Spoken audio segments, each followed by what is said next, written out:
بسم اللہ الرحمن الرحیم۔ سیدنا حسیب صلی اللہ تعالی علیہ وسلم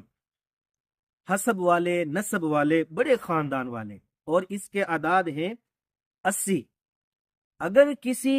کو دشمن کی طرف سے نقصان پہنچنے کا خطرہ ہو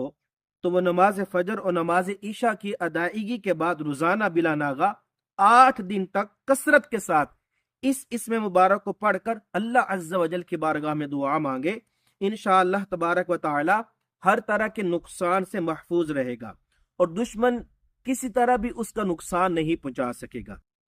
اگر کسی پر کسی چیز کا خوف سوار ہو گیا ہو جس کی وجہ سے وہ ہر وقت پریشان رہتا ہو تو اسے چاہیے کہ وہ نماز فجر کے بعد اور نماز مغرب کی ادائیگی کے بعد 27 مرتبہ یہ اسم مبارک پڑھے، ایک جمعرات سے دوسری جمعرات تک، یعنی 8 دن بلا ناغہ یہ عمل کرے، انشاءاللہ تبارک و تعالی اس کا خوف ختم ہو جائے گا۔